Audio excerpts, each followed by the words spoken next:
Sadat's first major crisis led to the purge of his opposition. An attempted coup led by the Vice President Ali Sabri failed almost as soon as it began. Sabri, seen here at his subsequent trial, was convicted and is still in prison. Also convicted were the Ministers of War, Interior, and Intelligence. I am very patient. I'm still a villager. I'm very patient. But I never lose my target at all. I may be patient, but at the end, I fulfill my mission. Sadat had appeared to encourage those who thought he could be used. During his first speech, he said he could not shoulder the burdens alone, and that he would continue the course set by Nasser. The Egyptians loved their little political jokes, and one of favorite anecdote of mine was told shortly after Nasser's death and Sadat's succession, which is of President Sadat going out in the presidential car for a drive with the same chauffeur who had served President Nasser. And they come to a crossroads, and the car stops. The chauffeur doesn't know which way to go, and he turns for guidance to President Sadat. Which way? And Sadat thinks for a few minutes and says, well, which way did President Nasser go? Oh, he always went left. Very well then, signal left and turn right. Having established himself firmly at home, Sadat faltered on the issue of Israeli occupation. I think probably as a political leader, the most critical moment came in 1972, which he had designated as the year of decision, and he failed to produce a decision. At that time, the students were bitterly against him, complaining. There were jokes about him all over the Middle East. People were laughing at him, ridiculing him. The economy was going badly, and there was no hope, no prospect of improvement. And worst of all, Sadat's diplomatic initiatives had failed completely. He felt he wasn't getting any support from the United States for an Israeli withdrawal from Sinai. He was absolutely facing a dead end. It was not my fault that I couldn't achieve this. I have agreed with the Soviet Union leaders about certain amounts of arms that would reach me before the end of the year. So, and they agreed, but they didn't fulfill. I lost a lot of my popularity, but still, the man of the street, I felt, as I told you, I feel it always, I felt that I have still the confidence of the man of the street.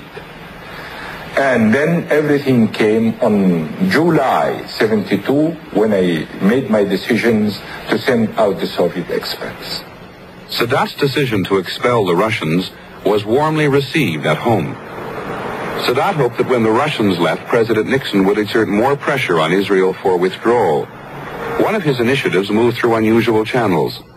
The former child movie star, now diplomat Shirley Temple Black, was visiting Cairo. Sadat admired her and asked her to tea. Well, near the end of our conversation, he said, I would like you to take a message from me to your president. And I said, I'll be delighted to. And he said, Shirley, please tell your president that I am the first Arab leader, the first leader in over 20 years to actively seek peace. And we want peace in this country. He was very forceful about this. He repeated it. And I said I would take the message back to the president. Mrs. Black was unable to see President Nixon or any of his aides. Finally, she left the message with Nixon's secretary, Rosemary Woods. With no response, Sadat laid his plans for the October War. The world was surprised at Sadat's decisiveness. The Israelis were surprised, even though they had seen Sadat move boldly in the first 3 years of office. You may say that every year since 71, Sadat has made one major political decision which was very bold, imaginative, and successful. In May 71, in one strike, he got rid of the top echelon of the Nasser's political structure. In July 72, he kicked out the Russians.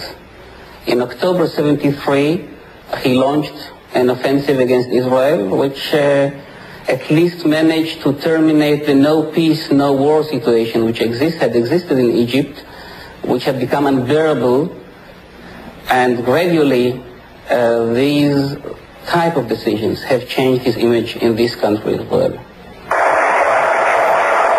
Sadat maintains that his diplomatic failures left him no choice but to fight. It was aimed as a limited operation. The land was not my aim at all. I wanted only to prove to the whole world that the Israeli theory of security would collapse and we would cross the canal and we could capture the Bar-Lev line. These were my aims. Sadat himself was close to the campaign.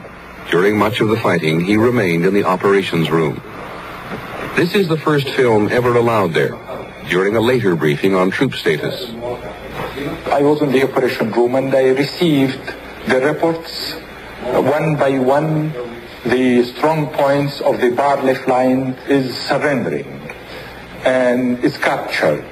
And after 4 hours exactly, about 6 o'clock, it was quite obvious that the Israelis has lost their balance. At that time, I told my people in the operation room, my forces, I told them, felicitations. The Israelis has lost their balance. The war left Sadat as a world leader with whom other leaders had to contend. President Nixon came to call.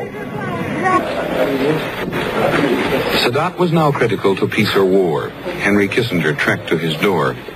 Sadat believes in Kissinger. The momentum for settlement in the Middle East has slowed, but Kissinger's stock remains high. We have a very cordial relationship, and we have based it up to now on speaking very frankly with each other. He tries to explain to me what his concerns are. I try to explain what in my judgment is possible. And of course, it is part of my job in these negotiations to explain the Israeli point of view. The real question is, if he wants Israeli withdrawals, does he understand that there has to be a political price and that it cannot simply be a unilateral military action?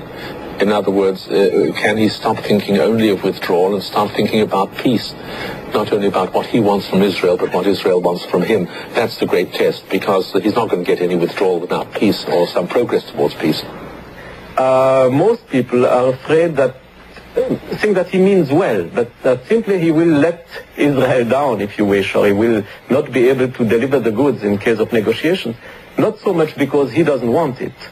He seems to wish for some kind of settlement, but because the ties between Egypt and Syria, or between Egypt and the Palestinians, whatever it means, between the obligations that Egypt feels towards the remnant of the Arab world.